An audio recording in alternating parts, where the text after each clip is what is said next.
Le tout premier invité de ce matin, c'est Oscar Moubiaï. Bonjour. Bonjour, monsieur Fabien. Monsieur Moubiaï, vous êtes le président d'une ONG dénommée État des droits en marche.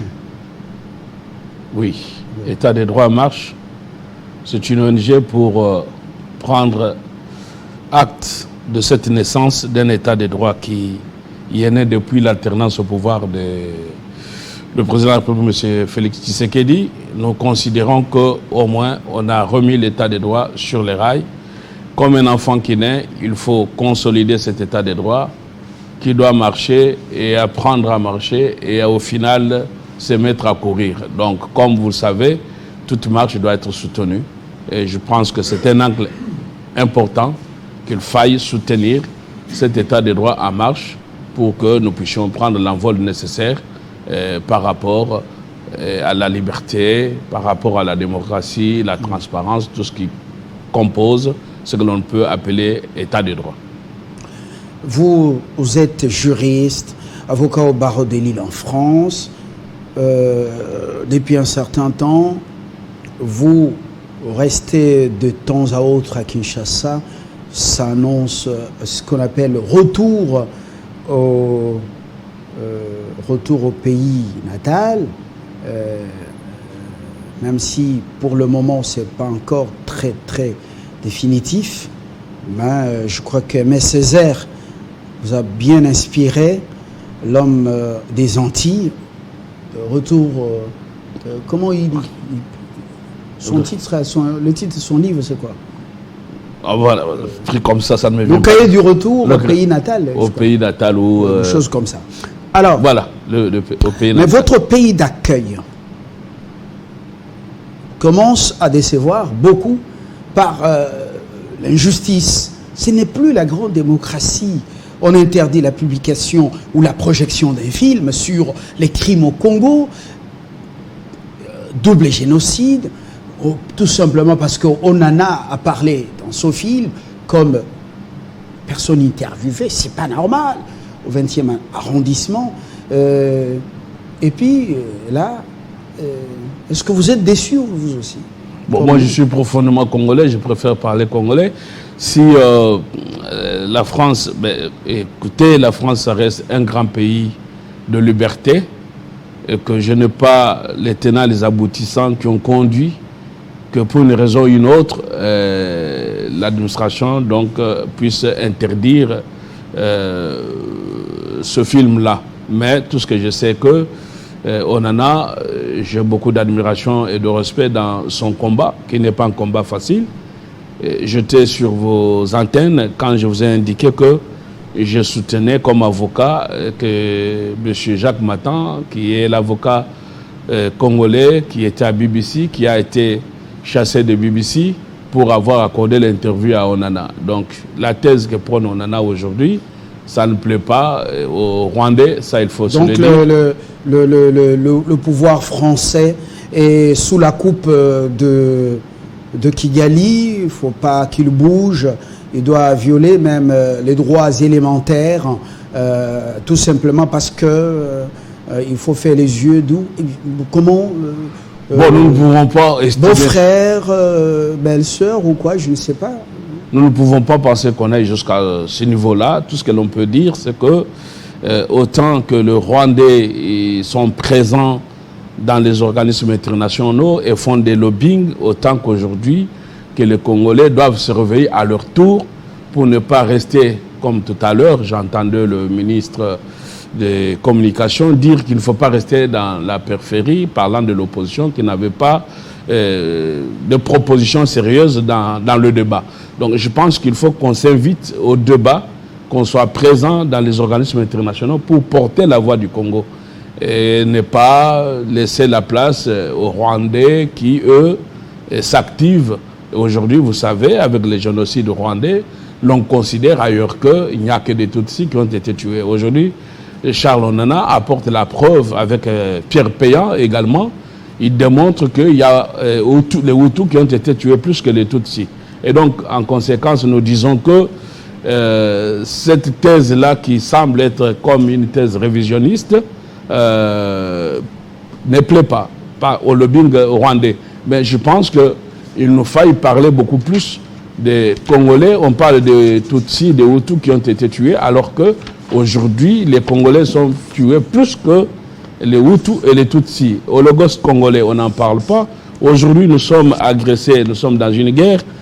On parle de l'Ukraine, mais on ne parle pas de la RDC. Et vous avez une opposition. Quand on fait la sortie médiatique, l'on va vous dire, bon, je ne vais pas anticiper certaines choses, mais j'ai suivi quand même certaines sorties médiatiques qui ne vont pas dans le sens d'honorer le Congo, d'apporter la fierté du Congo. Évidemment, voilà un peu ce que nous pouvons dire et considérer qu'il nous faille que nous autres Congolais et Congolaises aujourd'hui nous mettre debout, créer nos lobbying, créer nos think tanks pour que nous ayons une place au soleil. Très bien. Pour boucler justement ou fermer cette parenthèse en rapport avec ce grand pays des droits de l'homme qui est la France, vous avez été justement parmi ceux qui ont défendu et qui continuent à défendre le président du CESAC qui a été brutalisé, comment on dit, brutalisé, attaqué en France par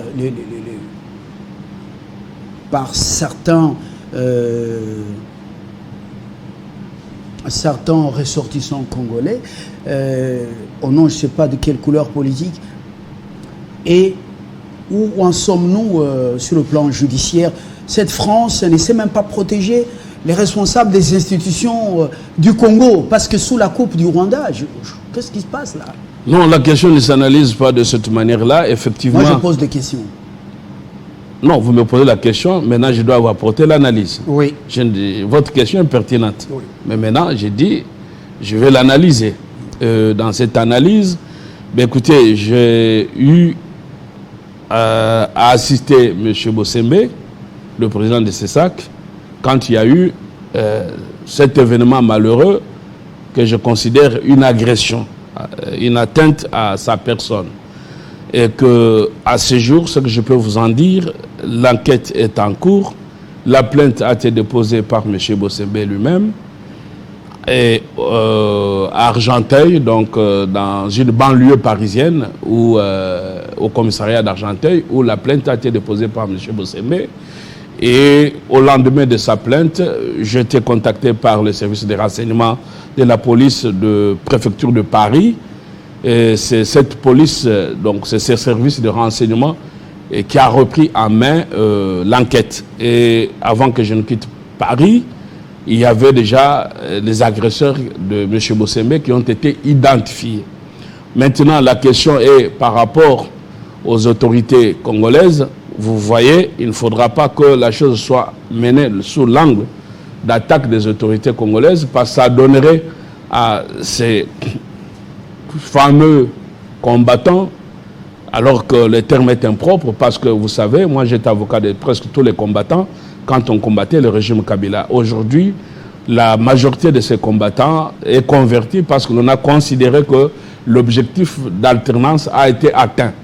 Ce que je peux déplorer, c'est qu'il n'y ait pas une politique publique pour pouvoir encadrer nos ressortissants congolais qui sont à l'étranger. Parce que vous savez, un pays, ce n'est pas seulement la communauté congolaise, ne pas seulement ceux qui sont au pays, mais ceux qui sont aussi en dehors du pays. Quelle est la politique qui est mise en place pour qu'on ne puisse plus revivre ce que l'on vivait sous le régime Kabila, parce que là, il y avait un objectif précis et clair.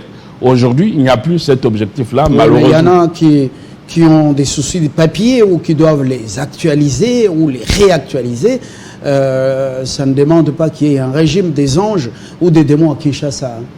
Non, non, voilà, ce que vous dites est très intéressant parce que parmi les trois combattants...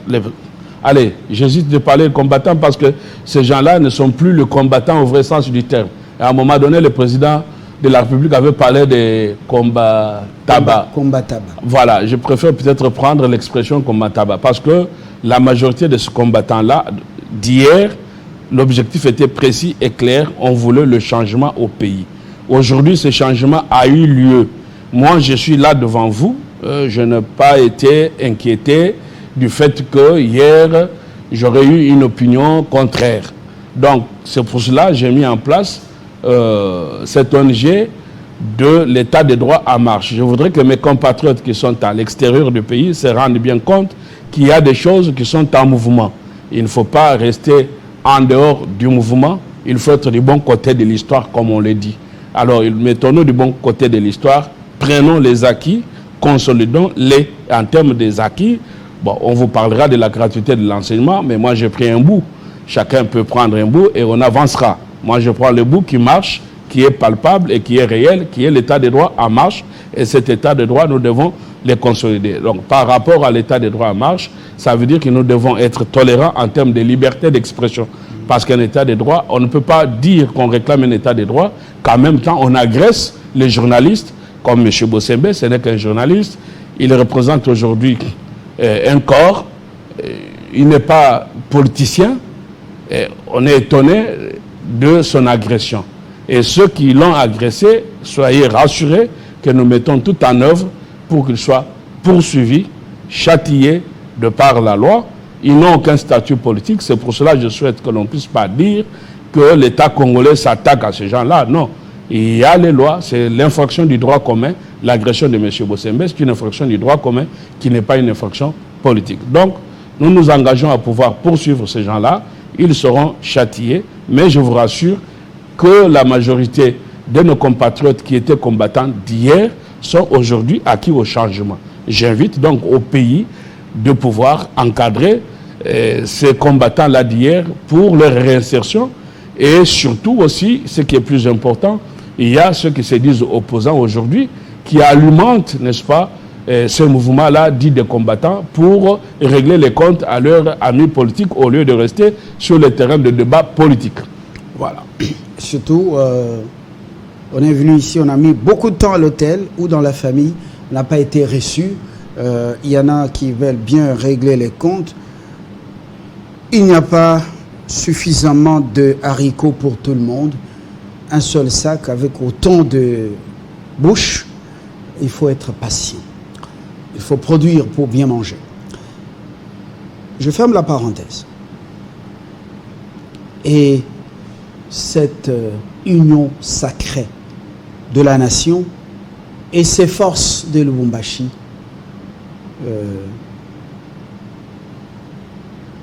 que gagne le Congo, qui gagne les Congolais. Mais écoutez, le Congo, c'est parti pour des polémiques et des luttes et des combats quand les gros arbres se battent et ce sont les petits arbres qui en pâtissent. Alors, bonjour les dégâts jusqu'à la perte en vie humaine. Nous, les élections, selon la CENI, c'est en décembre. Donc là, qu'est-ce que cette nation va gagner? Qu'est-ce que les Congolais vont gagner dans ce combat de... Mais écoutez, comme on le dit, quand les deux éléphants se battent, c'est l'herbe qui en pâtit. Et donc, je pense que... On parlait des éléphants. Moi, je parlais des arbres. Bon, blanc, bonnet, blanc. Tout ça, nous sommes dans la jungle. Ouais. Alors, nous serons totalement dans la jungle. Il faut nous sortir de la jungle. Et nous sortirons de là. Les Congo gagneraient s'il y avait un débat de fond sérieux. Je constate malheureusement que le pays ne organise pas les débats. Chacun passe au micro, parle, prêche de son église de manière monolithique, sans qu'il y ait un débat de fond en termes de contradictoire. Bon, l'accès aux médias commence à être organisé, on voit les uns et les autres sur des chaînes parler, mais sans qu'il y ait possibilité qu'on entende l'autre son des cloches. Alors, moi je pense que le Congo gagnerait si, évidemment, la société civile prend place au débat, à la parole. Aujourd'hui, je constate qu'il n'y a que les deux camps. Mais parlant de ces deux camps, au moins, nous avons l'Union sacrée qui a fait sa sortie au stade et a défini son objectif qui est clair, c'est celui d'accompagner le chef de l'État. Par contre, on a assisté à une sortie médiatique de ce que vous appelez la force, et par porte-parole de M. Moïse Katumbi, c'est Olivier Kamitat qui a fait sa sortie médiatique, qui était pathétique. Parce que la question de savoir, alors qu'il est porte-parole d'un candidat aux élections présidentielles, lequel candidat est vanté dans la presse comme étant un candidat potentiel, voilà que son porte-parole a la question de savoir qu'est-ce qu'il propose à moins de 6 mois des élections. Ce monsieur Kamitatou vous dit qu'ils n'ont pas encore un programme. Ça, c'est quand même très curieux et étonnant de la part d'un candidat dont le porte-parole, jusqu'à moins de 6 mois, dit que ce candidat n'a aucun programme. En tout cas, c'est ce que j'ai entendu. Alors, l'on va vous dire qu'il faut qu'il y ait des élections en temps et en l'heure. Il n'y aura même pas une minute de surplus. Alors, comment voulez-vous qu'on ait les élections en temps et en l'heure et que ceux qui se disent opposants n'ont pas de programme? Ça, en tout cas, c'est ce que j'ai pu comprendre. Vous avez demandé le programme, vous leur avez demandé le programme, et puis ils ont dit qu'ils n'en ont pas. En tout cas, Vous relayez le discours de Mouzito sur plateau des médias français. Il a dit qu'ils n'ont aucune alternative. C'est le discours que vous relayez. Non, je ne relaye aucun discours. Moi, vous m'avez présenté, je suis juriste, vous avez dit, et en tant que juriste, je m'appuie sur les éléments objectifs. J'ai suivi M. Kamitatou Olivier, que je n'ai pas reconnu, pour peu que je le connais.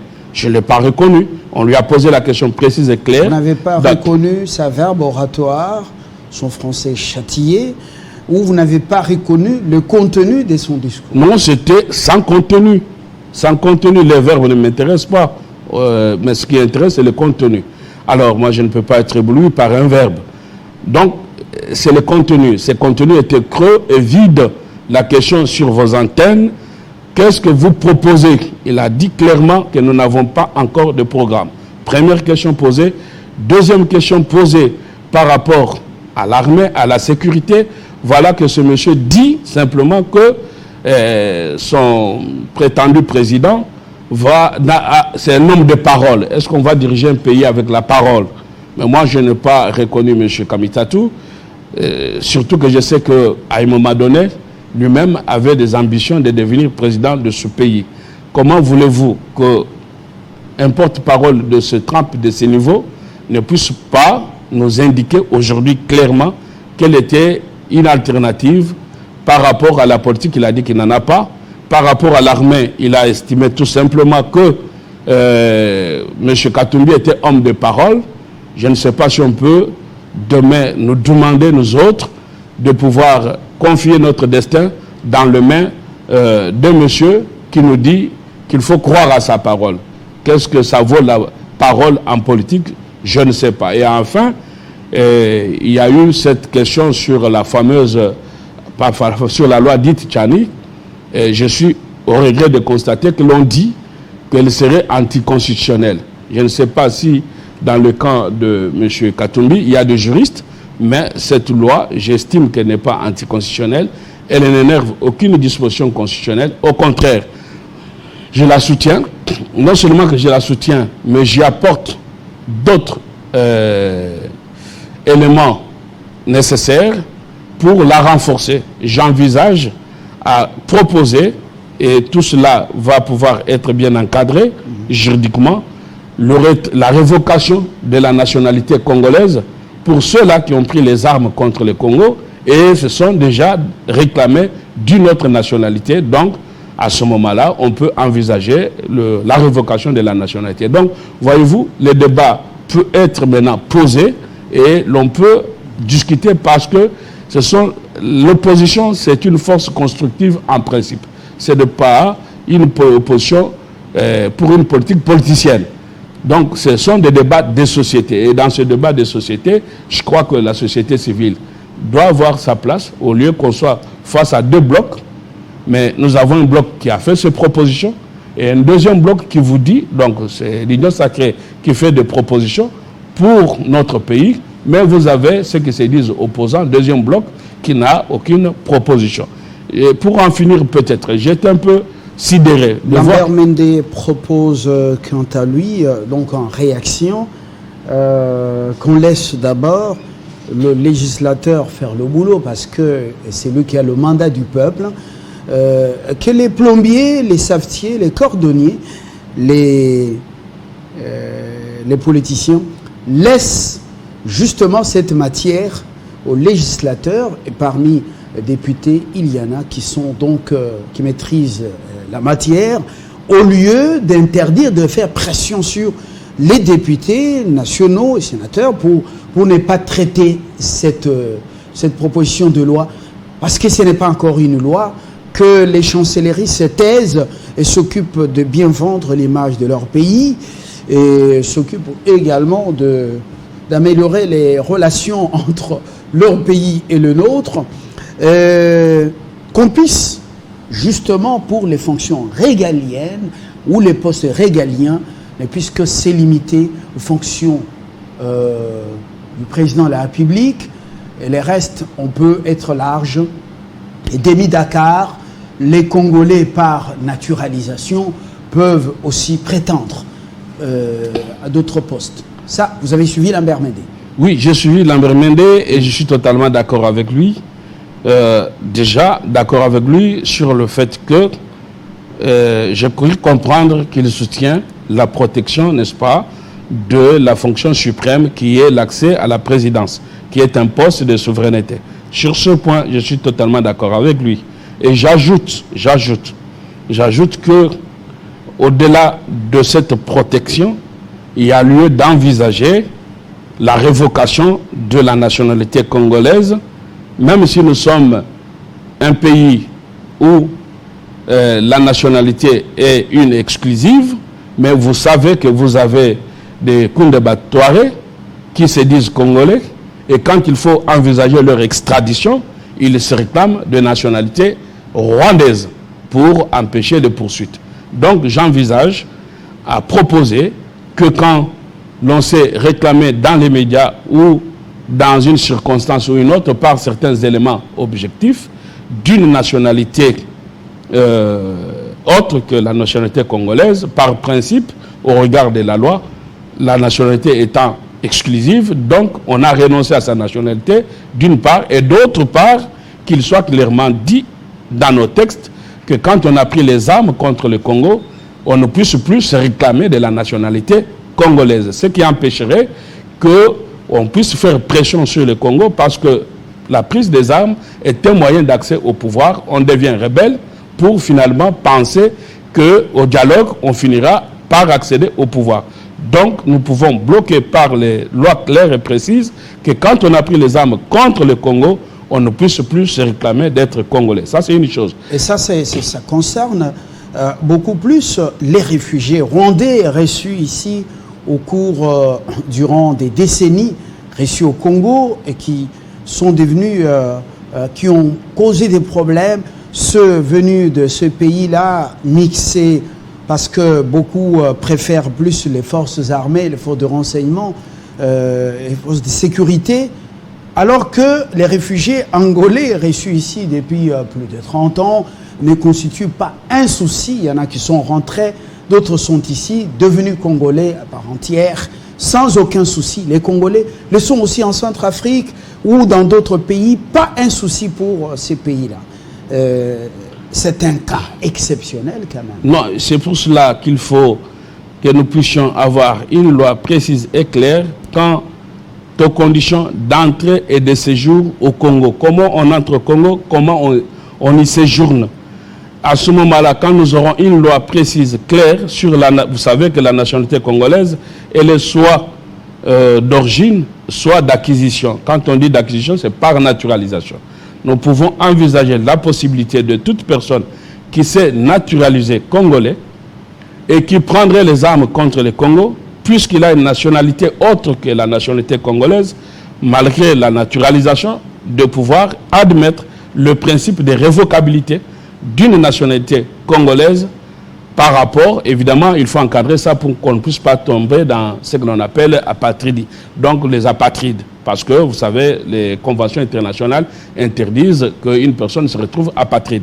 Mais il y a lieu d'encadrer quand on s'est réclamé d'une autre nationalité, qui est le processus de révocabilité. Et sur ce sujet-là, nous devons faire très attention. Pour cela, parce que quand vous dites, je ne suis pas d'accord qu'on puisse dire que laissons d'abord le Parlement. Non. Le Parlement légifère par rapport aux besoins sociétals. Donc, avant qu'il y ait une loi, chaque loi doit être précédée de faits, des idées. C'est alors que le Parlement va pouvoir légiférer. Donc il faut qu'il y ait un débat d'intérêt, comme la loi Tchani, c'est un débat d'intérêt national. C'est pas encore une loi, c'est juste la une loi proposition. Une proposition de loi Tchani, Ouais. pour qu'on soit clair, mais on dit, ça c'est l'absus, on dit aujourd'hui que la proposition de la loi Tchani, comme ça on est d'accord avec vous, cette proposition de loi doit faire l'objet de débats national. Il faut organiser ce débat-là parce que cela relève d'un intérêt général.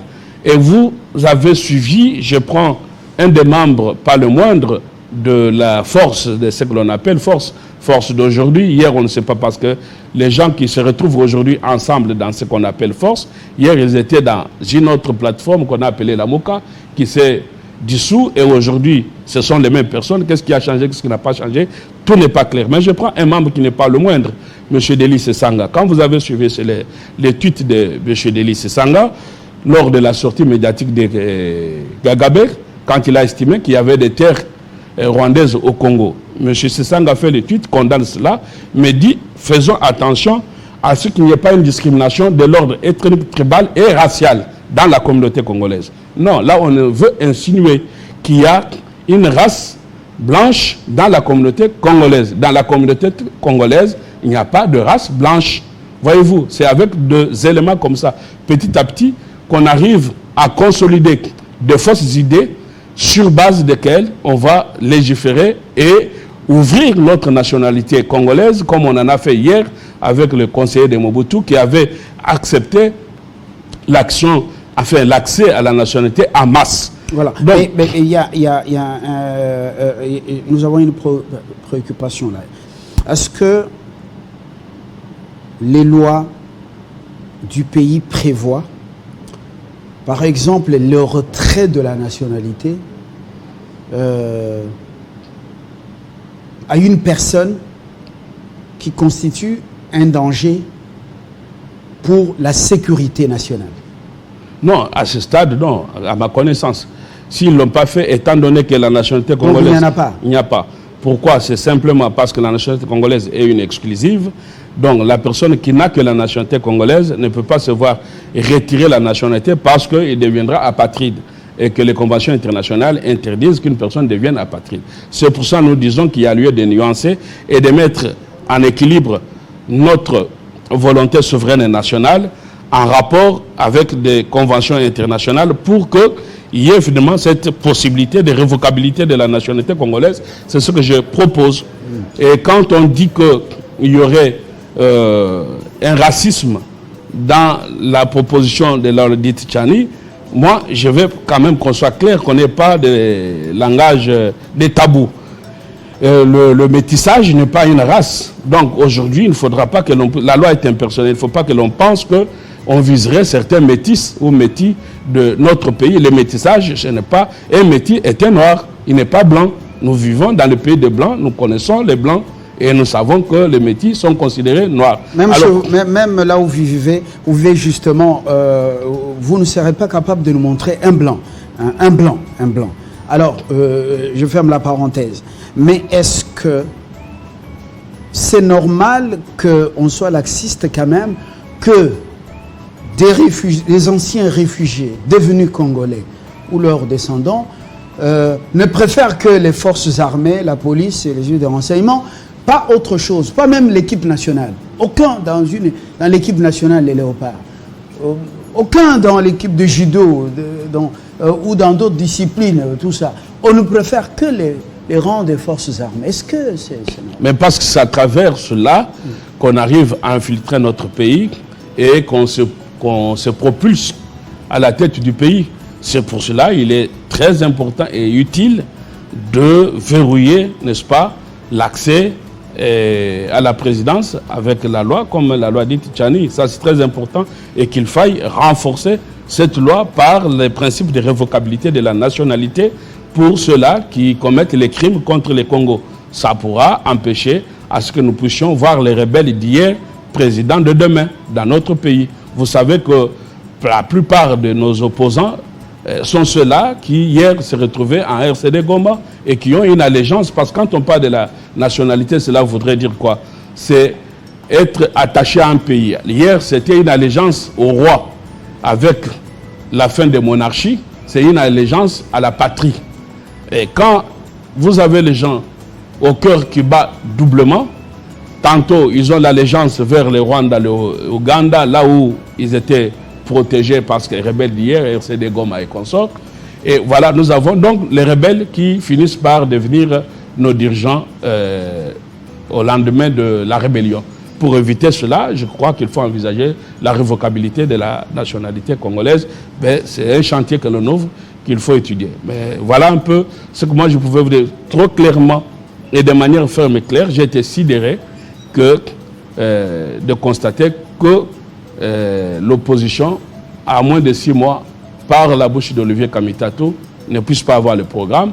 Je suis sidéré de constater que M. Sesanga puisse malignement et de manière très subtile chercher à mettre dans la communauté congolaise la notion de race. Nous n'avons pas d'autre race que la race noire dans la communauté congolaise. Et donc, et puis enfin, j'invite à un débat, parce que j'ai vu certaines personnes s'amuser à côté de M. Katumbi, envoyant des courriers à M. Tchani pour un débat. Moi, j'ai organisé une conférence ici pour les 13, finalement, qui a été reportée. Nous avons envoyé des invitations au camp de Katumbi avec les juristes qu'il a pour un débat. Ils ont fui les débats. Donc, je vous invite, en tant que journaliste, à organiser un débat où on ne pas tendre les micros de manière monolithique à des personnes. Il faut qu'il y ait des débats de nations. Oscar Moubiaye, je vous remercie pour avoir donné de la voix à cette discussion dans le respect des règles de l'art. Et voilà, vous êtes exprimé sur ce qu'ils ont dit et déclaré. C'est légitime de votre part de réagir. Le Congo, il est à nous tous, il n'appartient pas à un seul individu. Excellente journée. Merci beaucoup, je vous remercie, monsieur le journaliste. Nous allons boucler tout à l'heure avec De La Forêt. C'est pas Ngiama Makanda Hassan, mais lui, il est Valentin Kaditou, Kaditou qui signifie De La Forêt. Nous allons parler de la culture pour boucler. C'est le socle de tout développement, selon lui.